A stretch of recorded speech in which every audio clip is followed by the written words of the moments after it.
चलिए प्रिय बच्चों, आइए आज हम लोग कक्षा छठवीं विषय गणित का आप लोगों के लिए 8th ग्रेड अभ्यास पुस्तिका का कंप्लीट सॉल्यूशन लेके आए हैं। और आज हम लोग जो सॉल्यूशन करने वाले हैं वह अध्याय नंबर 14 करने वाले हैं। आज हम लोग प्रायोगिक ज्यामिति का जो आपको दिया गया है उसका कंप्लीट सॉल्यूशन देखेंगे। तो उसके पहले अगर आप चैनल में नए हो तो चैनल को सब्सक्राइब कर लीजिएगा और दोस्तों के साथ शेयर भी अवश्य कीजिएगा। चलिए हम लोग आपके सामने पहला प्रश्न लेते हैं और पहला प्रश्न आप लोगों की स्क्रीन में दिख रहा होगा। क्या कह रहा है आपको पहला प्रश्न? पहला प्रश्न कह रहा है आपको 2 सेंटीमीटर त्रिज्या का एक वृत्त खींचना है। हमें 2 सेंटीमीटर त्रिज्या का एक वृत्त खींचना है। तो आपको करना क्या है प्रिय बच्चों, सबसे पहले स्केल लेना है। आपको ये 2 सेंटीमीटर दिख रहा होगा स्केल में, ठीक है प्रिय बच्चों, 2 सेंटीमीटर दिख रहा होगा आपको। ये 2 सेंटीमीटर ध्यान से देखिए, आपको दिख रहा होगा। इसमें आपको करना क्या है कि 2 सेंटीमीटर में इस प्रकार से डिवाइडर की नोक को 2 वाले इसमें रखना है और फिर ये 0 वाले तक, ये यहां तक आपको इस प्रकार से फैला लेना। देखिए हमने इस प्रकार से फैला लिया है, आप भी ऐसा फैला लें और यहां पर केंद्र एक बीचों बीच में रखकर इस प्रकार से गोल घुमाएंगे आप, तो ये 2 सेंटीमीटर का आपको वृत्त मिल जाएगा। ठीक है, यहां पर आपको दिख रहा होगा ये इस प्रकार से, ये आपने डिवाइडर की नोक रखा है, ठीक है। यह 2 सेंटीमीटर आप स्केल की सहायता से नाप लें और फिर आप ऐसा घुमाएंगे तो ये आप देखिए इस प्रकार से आप गोल घुमाएंगे तो ये 2 सेंटीमीटर का वृत्त बन जाएगा। ठीक है प्रिय बच्चों, तो आप इस प्रकार से इसका उत्तर कर सकते हैं। अगला प्रश्न लेते हैं। अगला प्रश्न देखिए यहां पर क्या कह रहा है, रूलर या स्केल का प्रयोग करके 4.7 सेंटीमीटर लंबाई का एक रेखाखंड खींचिए। यहां पर हमें 4.7 सेंटीमीटर लंबाई का एक रेखाखंड खींचना है। तो आपको करना क्या है, बढ़िया स्केल की सहायता से आपको ये 0 वाले बिंदु में, सबसे शुरुआत वाले बिंदु में रखना और आपको 4 कितना बोला है, 7 बोला है। इसके लिए आपको ये 0 वाले पे रखे और देखिए 5 के बाद 6, 7 और ये 7 पे आपने क्या करा, एक बिंदु पाड़ दिया और इस प्रकार से आप 0 मतलब कि 4.7 सेंटीमीटर का एक रेखाखंड खींच लेंगे। ठीक है प्रिय बच्चों, अगला प्रश्न देखिए। अगला प्रश्न, तीसरा प्रश्न कह रहा है, कोई रेखाखंड AB खींचिए, बिना मापे हुए AB के बराबर एक रेखाखंड की रचना करना है। देखिए हमने एक रेखाखंड AB खींच दिया है, अब इसी के बराबर कोई भी एक अन्य रेखाखंड हम खींच लेते हैं और उसका नाम क्या दे देते हैं हम लोग, PQ दे देते हैं। तो इस प्रकार से हमने क्या करा, दूसरे रेखाखंड का भी निर्माण कर लिया। ठीक है प्रिय बच्चों, अगला प्रश्न ले लें। अगला प्रश्न देखिए आपके लिए क्या है। अगला प्रश्न कह रहा है आप लोगों को, अगला प्रश्न क्या कह रहा है, यदि 2 रेखाएं इस प्रकार प्रतिच्छेद करती हैं कि उनके बीच के कोण समकोण हो, तब इन रेखाओं को क्या कहा जाता है। ठीक है, प्रश्न देख लिया आपने, समझ आ गया। यदि 2 रेखाएं एक दूसरे को प्रतिच्छेद करती हैं तो उनके बीच, मतलब कि इस प्रकार से यदि 2 रेखाएं प्रतिच्छेद करती हैं तो उनके बीच के समकोण को, ये वाले जो समकोण हैं, इन रेखाओं को क्या कहा जाता है। यदि 2 रेखाएं इस प्रकार प्रतिच्छेद करती हैं कि उनके बीच के कोण समकोण हो, तब इन रेखाओं को लंब कहते हैं। ये बिल्कुल सीधी रहती हैं और ये बिल्कुल जब सीधी जाती हैं तो ये 90 अंश का कोण बनाती हैं। इसके लिए क्या कहलाती हैं, लंब कहलाती हैं। क्या कहलाती हैं प्रिय बच्चों, लंब कहलाती। ठीक है, अगला प्रश्न लेते हैं और अगला प्रश्न हमारा 5वां प्रश्न है आपके सामने। देखिए 5वां प्रश्न क्या कह रहा है आप लोगों को, मैं आपको कंप्लीट सॉल्यूशन इसका इस प्रकार से दे रहा हूं क्योंकि आप इससे बहुत अच्छे समझ आएगा इसके लिए। ठीक है, अब यहां पर देखिए 4 सेंटीमीटर लंबाई का एक रेखाखंड PQ खींचिए। सबसे पहले जैसा बोल रहा है वैसे ही करेंगे अपन। देखिए हमने स्केल की सहायता से, ये देखिए आपको 4 सेंटीमीटर दिख रहा होगा, इस 4 सेंटीमीटर को हमने नापा और ये 4 सेंटीमीटर का एक कंप्लीट रेखाखंड हमने खींच लिया है। ठीक है, इतना बोला, खींचिए और उसकी सममिति अक्ष प्राप्त करना। अब सममिति अक्ष जब भी प्राप्त करने बोलता है तो अब आपको करना क्या है, ये 4 सेंटीमीटर का रेखाखंड है, इसमें आपको P बिंदु पर डिवाइडर की नोक रखना है और थोड़ा ज्यादा, आधा से थोड़ा ज्यादा फैलाना है और ऊपर की तरफ और नीचे की तरफ आपको एक एक चाप काटना है। जैसे देखिए हमने यहां पर एक नाप ले लेते हैं जो इसी पर लिया, ये देखिए इस प्रकार से ये एक चाप काटा, इस प्रकार से एक चाप काटा। पुनः हमें यही डिवाइडर को बिंदु कहां पर रखना है, Q पे रखना है और इस प्रकार से इधर काटना है और फिर इस प्रकार से इधर काटना है। अब जो कटान बिंदु मिला आपको, ये वाला और ये वाला, इन दोनों को आपको क्या करना है, मिला देना। इस प्रकार से आप सममित अक्ष क्या प्राप्त कर लेंगे, M और N। नाम दे देंगे आप M और N। अतः PO बराबर OQ है, अक्ष MN सममित अक्ष है। इस प्रकार से आप लिख भी देंगे। ठीक है प्रिय बच्चों, अगला प्रश्न लेते हैं। अगला प्रश्न क्या कह रहा है, देखिए 5 सेंटीमीटर लंबाई का एक रेखाखंड खींचिए। 5 सेंटीमीटर लंबाई का एक रेखाखंड खींचिए और उसका लंब समद्वि भाजक भी हमें खींचना है। तो देखिए फिर से 5 सेंटीमीटर का हम एक क्या खींच देते हैं, रेखाखंड खींच देते हैं। ये देखिए हमने 5 सेंटीमीटर का एक रेखाखंड खींच दिया। इस प्रकार से आप पेंसिल की सहायता से एक रेखाखंड खींच देंगे। अब इसका क्या करने बोल रहा है हमको, लंब समद्वि भाजक खींचने बोल रहा है। तो लंब समद्वि भाजक जैसा आपने सममित अक्ष प्राप्त किया था, सममित अक्ष, उसी प्रकार से आप क्या करेंगे, एक आप लंब समद्वि भाजक का निर्माण करने के लिए आप एक रेखा का मतलब कि एक चाप ए बिंदु पर रखकर ऊपर भी, एक चाप नीचे भी, फिर पुनः बिंदु बी पर भी रखेंगे और एक चाप ऊपर भी और एक चाप नीचे भी काट लेंगे। ठीक है, और जो आपको कटान बिंदु मिलेंगे दोनों के चाप काटने पर उनको आपस में मिला देंगे। तो इस प्रकार से आप लंब समद्वि भाजक का निर्माण कर लेंगे। ठीक है प्रिय बच्चों, इस प्रश्न का भी उत्तर आप लोगों को बन जाएगा। अब अगला प्रश्न देखिए, अगला प्रश्न क्या कह रहा है आप लोगों को, एक समकोण खींचिए और उसके समद्वि भाजक की रचना करना है। अब जब भी समकोण खींचना रहता है, देखिए मैं आपको यहां पर बाजू में बना के बताते जा रहा हूं, ये हमने बना लिया है, फिर भी आपको मैं एक बता रहा हूं। सबसे पहले हम क्या करते हैं, एक रेखाखंड खींच लेते हैं। ये हमने रेखाखंड खींच लिया है, ठीक है, आप लोगों को दिख रहा है। अब इस डिवाइडर को थोड़ा सा ऐसा फैलाएं, ये देखिए आपको ये डिवाइडर दिख रहा होगा, इसको इस प्रकार से थोड़ा सा मतलब चाप काटना है अपने को, इसके लिए हम इस प्रकार से फैलाते हैं और जहां हमारा शुरुआत बिंदु प्राप्त हुआ था, इस प्रकार से देखिए आपको डिवाइडर को गोल घुमा देना है नीचे तक, ये घुमा दिया आपने। इसे अब कुछ नहीं करना है, जैसा आपने घुमाया उतना ही रखना। फिर यहां पर आपको इस बिंदु पर रखना। हम समकोण की सबसे पहले रचना कर रहे हैं, ठीक है, समकोण बना रहे थे। ये एक हम जो चाप काटे, ये हमारा 60 अंश का कटा। फिर इसी बिंदु पर एक चाप काटना है आपको, ये जो कटा ये कितना हो गया, 60 का दुगुना 120। अब हमें 60 और 120 के बीच में अगर आधा निकालें तो कितना होता है, मतलब कि दोनों के बीच का मान कितना होता है, 90 होता है। तो हम क्या करेंगे, जो हमें 60 प्राप्त हुआ है ये का, उसको लेकर एक चाप ऊपर भी और एक चाप कहां काटेंगे हम लोग, नीचे भी काटेंगे। देखिएगा आप थोड़ा अच्छे से पकड़ के काटिएगा, ये हमने काटा। अब इसमें भी 120 में भी रखना है आपको, पुनः 120 में रखना है और ये इस प्रकार से ये काटना है और इस प्रकार से ये काटना। अब जो आपको ये वाला और ये वाला कटान बिंदु मिला, बिल्कुल वहीं पर ही मिल गया। हमने थोड़ा छोटा चाप लिया, आप बड़ा भी ले सकते हैं और इस प्रकार से आप मिला देंगे। तो इस प्रकार से बिल्कुल अगर आप मिलाते हैं तो ये कितने अंश के कोण की रचना हो गई, ये हमारे 90 अंश के कोण की रचना हो गई। जिस प्रकार से देखिए हमने इधर बना लिया है। ठीक है, अब समद्वि भाजक की रचना करना है। तो समद्वि भाजक देखिए ये एक बिंदु है, समद्वि भाजक 90 का समद्वि भाजक कितना हो जाएगा, 45। अब 45 की रचना करना है तो हम क्या करेंगे, यहां पर डिवाइडर की नोक रखेंगे और इस प्रकार की सहायता से यहां एक चाप काटेंगे और ये 90 अंश का हमको समद्वि भाजक बनाना है, यहां एक रखेंगे। इस प्रकार से हमने चाप काटा, जो हमें कटान बिंदु मिलेगा उसे इस जीरो वाले से मिला देंगे। तो इस प्रकार से आपने एक समद्वि भाजक की रचना की। किसके समद्वि भाजक की रचना की, समकोण के समद्वि भाजक की रचना की। ठीक है प्रिय बच्चों, इसका भी कंप्लीट सॉल्यूशन आपको मिल गया, उम्मीद है बन जाएगा आपको। अगर कोई डाउट है तो पूछ लीजिएगा, मैं आपको समझा दूंगा। अब यहां पर देखिए अगला प्रश्न, एक ही केंद्र O लेकर 3 सेंटीमीटर और 2 सेंटीमीटर त्रिज्या वाले दो वृत्त खींचिए। कोई दिक्कत की बात नहीं, एक ही केंद्र बोला है। तो देखिए हमने सबसे पहले स्केल की सहायता से पुनः स्केल लिया हमने और स्केल की सहायता से सबसे पहले हमने 3 सेंटीमीटर का वृत्त बना लिया। कितने का बना लिया, ये 3 सेंटीमीटर का वृत्त बना लिया। ये हमने देखिए यहां रखा डिवाइडर की नोक और ये इस प्रकार से गोल घुमा के हमने एक 3 सेंटीमीटर का वृत्त बना लिया। अब पुनः फिर से हमने मापा, कितना सेंटीमीटर का मापना है हमको, पुनः 2 सेंटीमीटर का मापना है। ये देखिए हमने 2 सेंटीमीटर का माप लिया। अब इस 2 सेंटीमीटर के वृत्त की रचना के लिए फिर से वही केंद्र, हमको वही केंद्र बोला, इसके लिए वही केंद्र। ठीक है, फिर से ये एक गोल घुमा के हमने बनाया। तो इस प्रकार से 2 सेंटीमीटर का वृत्त हमको प्राप्त हो गया। तो देखिए हमने 2 सेंटीमीटर और 3 सेंटीमीटर का वृत्त आप लोगों के लिए बना दिया है। आप इसी प्रकार से अपना जो भी मतलब कि डिवाइडर प्रकार स्केल आपके पास जो है उनकी सहायता से इस प्रकार से वृत्त बना लीजिएगा। ठीक है, अब हम लोग अगले प्रश्न पे चलते हैं और अगला प्रश्न देखिए हमारे पास क्या है। अगला प्रश्न कह रहा है, रूलर और प्रकार की सहायता से निम्न मापों के कोणों की रचना कीजिए। अब हमें इन कोणों की रचना करना है, तो इन कोणों की रचना कैसे करेंगे हम लोग, देखिए सबसे पहले अब आपको क्या कह रहा है, रूलर या प्रकार। ठीक है, प्रकार की सहायता से, ये आपको प्रकार दिख रहा है, इसकी सहायता से हमें क्या बनाना है, 120 अंश और 75 अंश के कोण की रचना करना है।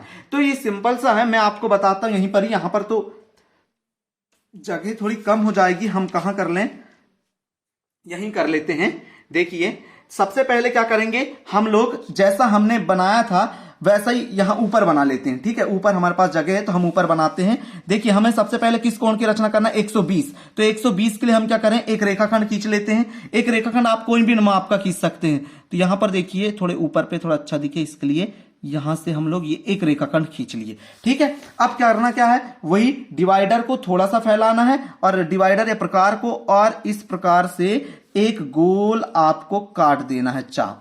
देखिए इस प्रकार से देख लिया है, आपको दिख रहा है, ठीक है। फिर 120 का बनाना है तो ये यहां पर रखे, देखिए ये वाली इस बिंदु पर रखे, यहां पर ये एक चाप काटे, ये बना हमारा 60 का। फिर अगर ये 2 का दुगना कर दिए इसका तो ये क्या बन गया हमारा 120 का बन गया। सेम अब क्या करना है आपको, 120 बोला था उसने तो 120 आपने मिला दिया इस बिंदु को, ये वाला जो बिंदु मिला ये और ये वाला हमारा जो बिंदु है ये, इन दोनों को बनाते हुए आपने इस प्रकार से ये कितने अंश के कोण की रचना कर ली है, 120 डिग्री के कोण की रचना कर ली है प्रकार की सहायता से, ठीक है। उसी प्रकार अब 75 बोला है, ठीक है, 75 बोला तो हम 75 के कोण की रचना करें। तो 75 के कोण की रचना करने के लिए हम यहां पर देखिए थोड़ा लंबा हो गया, हम इसे इरेज कर देते हैं। अब यहां पर देखिए, अब फिर से पुनः वही आपको करना है, एक स्केल लेना है, स्केल की सहायता से एक रेखाखंड बनाना है। ये हम लोग एक रेखाखंड खींच दिए, इस रेखाखंड में पुनः हमें अब चाप काटना है। ये चाप काटे, ये इस प्रकार से आपने चाप काट दिया। अब बताइए हमें 75 का बनाना है तो 75 किसका आधा होता है, 75 जो है वह आधा होता है 150 का। अगर आप 150 का बनाना चाहें तो 150 का बना लीजिए, अन्यथा अगर आप 90 और 60 का देखें आधा करें तो 90 और 60 का आधा कितना होता है, 90 और 60 का आधा कितना हो जाता है, 75 हो जाता है। मतलब बीच का मान क्या हो जाएगा, 75 हो जाएगा। तो उस वैसा भी कर सकते। ये हमने कितना बनाया 60, फिर ये हमने कितना बनाया 120, ठीक है। और इसमें अब आगे बढ़ेंगे तो 180 हो जाएगा, थोड़ा टफ हो जाएगा। इसके लिए अब हम क्या करते हैं, 90 अंश के कोण की रचना के लिए जो हमने पुनः ऊपर करा था 60 पे रख के नीचे भी काट देंगे और ऊपर भी काट देंगे, ठीक है। ये इस प्रकार से हमने नीचे और ऊपर काटा, यहां पर फिर रखा, हमने ज्यादा नहीं फैलाया प्रकार को, थोड़ा बड़ा हो जाएगा कह के। और ये देखिए ये वही बिंदु मिला और ये इस प्रकार से हमने ये 90 अंश के कोण की रचना कर ली। अब 90 अंश के कोण की रचना की है तो हम इसे मिला देते हैं पहले, क्यों, क्योंकि हमें 75 अंश का बनाना है, ठीक है। अब मिल गया। तो अब देखिए हमने क्या बोला आपसे कि 60 और 90 के बीच में क्या आता है, 75 आता है। 60 और 90 के बीच में क्या आता है, 75 आता है। तो उसी प्रकार हम क्या करेंगे यहां पर, अब देखिए ये वाले इस पे हम रखेंगे, ये 60 वाले पे ये चाप ऊपर की तरफ काट दिए, उसी प्रकार से नीचे की तरफ काटेंगे तो यहीं पर ही आ रहा है, ठीक है। अब यहां से हम क्या करें, 90 पे रखें, ठीक है, 90 पे रखे और इस प्रकार से हमने चाप काटा। तो थोड़ा इसे 60 वाले को थोड़ा बड़ा करना पड़ेगा, थोड़ा कटान बिंदु नहीं मिल पाया, ठीक है। इस प्रकार से ये मिल गया और यहीं पर 90 पे रखने के बाद हम नीचे साइड भी काट देते हैं। तो नीचे साइड कहाँ कट रहा है, यही बिंदु पे कटेगा क्योंकि हमने छोटा लिया है। अब इस प्रकार से देखिए ये जो बना ये हमारा कितने अंश का कोण बन गया, ये 75 अंश का कोण बन गया। इस प्रकार से आप प्रकार की सहायता से क्या कर सकते हैं, 75 अंश के कोण की रचना कर सकते हैं, ठीक है। ये कितने अंश का बना लिया हमने, 75 अंश का बना लिया। अच्छे से लिख लीजिएगा आप 75, यहां पर सही नहीं दिख रहा है आप लोगों को, ये 75 अंश का कोण की रचना हमने कर लिया, ठीक है। प्रिय बच्चों आपको समझ आ गया, उम्मीद करता हूं। नहीं आया हो तो आप कमेंट करके और एक बार बोलिएगा, मैं अगला वीडियो बना दूंगा जिसमें आप कोणों को ही बहुत अच्छे समझेंगे और वहां पर मैं थोड़े उसे अच्छे से बनाऊंगा वीडियो, जिससे कि आपको बहुत आसानी से समझ आए, बोर्ड में बना के दे दूंगा, ठीक है। अगर आप चैनल में नए हो तो चैनल को सब्सक्राइब कर लीजिए। देखिए मैं आप लोगों को कितना अच्छा वीडियो बना के दे रहा हूं मैं आप लोगों को, कि आपको बहुत आसानी से समझ आ जाए। इसके लिए प्लीज बच्चों चैनल को सब्सक्राइब कर लीजिए, क्योंकि मैं इसके आगे अलग जो आपकी अगली कक्षाएं हैं या आने वाली जो कक्षाएं होंगी उसके भी वीडियो बनाते रहता हूं, आपको उसमें पढ़ाते रहता हूं, जिससे आपका बहुत फायदा हो। इसके लिए आप चैनल को सब्सक्राइब कर लीजिए। मैंने एड ग्रेड अभ्यास पुस्तिका का कंप्लीट सॉल्यूशन आपको दिया है, इसके लिए आप भी इस चैनल को सब्सक्राइब कीजिए। इतना तो आप हम लोगों के लिए कर ही सकते हो। चलिए यहां पर देखिए अगला प्रश्न लेते हैं। 4 सेंटीमीटर त्रिज्या का एक वृत्त खींचिए, इसकी 2 जीवाएं खींचिए, इन दोनों जीवाओं के लिए लंब समद्वि भाजक खींचिए, ये कहां मिलते हैं। और अगला देखिए अगला प्रश्न क्या है हमारा, सबसे पहले चलिए इसी को कर लेते हैं। क्या कह रहा है, 4 सेंटीमीटर त्रिज्या का एक वृत्त खींचना है हमें। सबसे पहले 4 सेंटीमीटर त्रिज्या का चलिए हम लोग एक वृत्त खींचते हैं। तो कैसे खींचेंगे, वही आपको क्या करना है, डिवाइडर की सहायता से और स्केल की सहायता से 4 सेंटीमीटर फैला के एक प्रकार से आप ये 4 सेंटीमीटर आपने कर लिया। अब देखिए 4 सेंटीमीटर थोड़ा ऊपर जा रहा है तो यहां पर हमारा बनना तो मुश्किल है, लेकिन फिर भी हम लोग क्या करते हैं, 4 सेंटीमीटर इस प्रकार से बना देते हैं, ठीक है। ये देखिए हमने 4 सेंटीमीटर का एक वृत्त बना दिया है। अब इस 4 सेंटीमीटर के वृत्त को क्या करना है हमें, देखिए 4 सेंटीमीटर का वृत्त बन गया। अब इस 4 सेंटीमीटर वृत्त खींचिए, हमने खींच दिया। इसकी 2 जीवाएं खींचिए, इसकी 2 जीवाएं हम लोग ले लेते हैं। ये तो हमारा केंद्र हो जाएगा ना, ये एक जीवा ले लेते हैं, यहां पर एक जीवा ले ली हमने और दूसरी जीवा ये यहां ले लेते हैं, ठीक है। ये दूसरी जीवा हो गई हमारी, आपको दिख रही होगी ये दूसरी जीवा। दो जीवाएं हमने ले लिया। अब दोनों जीवाओं को क्या कह रहा है, इन दोनों जीवाओं के लंब समद्वि भाजक खींचिए। इन दोनों जीवाओं के क्या करना है, हमें लंब समद्वि भाजक खींचना है। तो लंब समद्वि भाजक खींचना है तो कोई बात ही नहीं है, मैंने आपको बताया था इस प्रकार से रखे, ये थोड़ा ज्यादा फैला लिए, आधे से ज्यादा जीवाओं के लंब समद्वि भाजक खींचना है। इस प्रकार से ये काटे आपने चाप, यहां पर रखा आपने, ये रखा और इस प्रकार से ये काटा, सॉरी नीचे भी काटना था, ये रखा, फिर से यहां पर रखेंगे आप इसमें भी, और ये काट दिया आपने।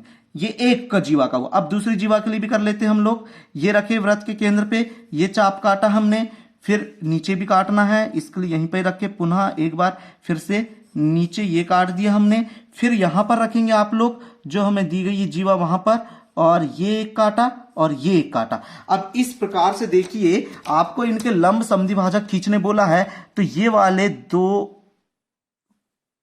ये वाला और ये वाला आपस में देखिए सभी का एक ही सीध में मिल रहा है, इसके लिए हमने बराबर जीवाएं ले लिया, इस कारण होगा। तो ये हमने क्या करा, लंब समद्वि भाजक खींच लिया। थोड़ा वो हो गया है, आप देखिएगा स्केल से सही खींच लीजिएगा, आपका बिल्कुल सही आना चाहिए, ठीक है। तो इस प्रकार से आपने देखा हमने क्या करा, 4 सेंटीमीटर त्रिज्या का एक वृत्त खींचा सबसे पहले, उसकी दो जीवाएं खींचा। ये देखिए दो जीवाओं को नाम दे देते हैं पी क्यू और इसे नाम दे देते हैं आर एस, ठीक है। अब हमको क्या कह रहा है, इन दोनों जीवाओं के लंब समद्वि भाजक खींचना है, इस जीवा का और इस जीवा का। ये लंब समद्वि भाजक देखिए आपके सामने दिख रहा होगा, ये और ये, इस प्रकार से हमने क्या करा, इनके लंब समद्वि भाजक खींच दिया है बिल्कुल सीधा, ठीक है। आप लोग भी इस प्रकार से लंब समद्वि भाजक खींच लीजिएगा। अब अगला प्रश्न लेते हैं और अंतिम प्रश्न है हमारा ये।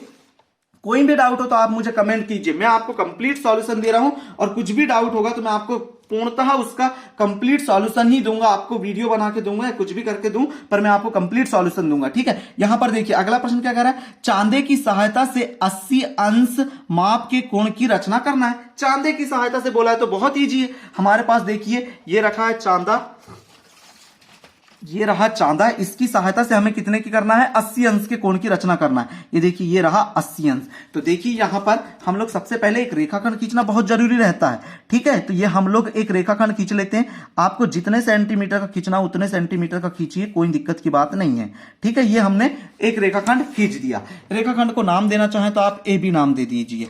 अब यहां पर क्या करना है, हमें 80 अंश के, चांदे की सहायता से 80 अंश के कोण की रचना करना है।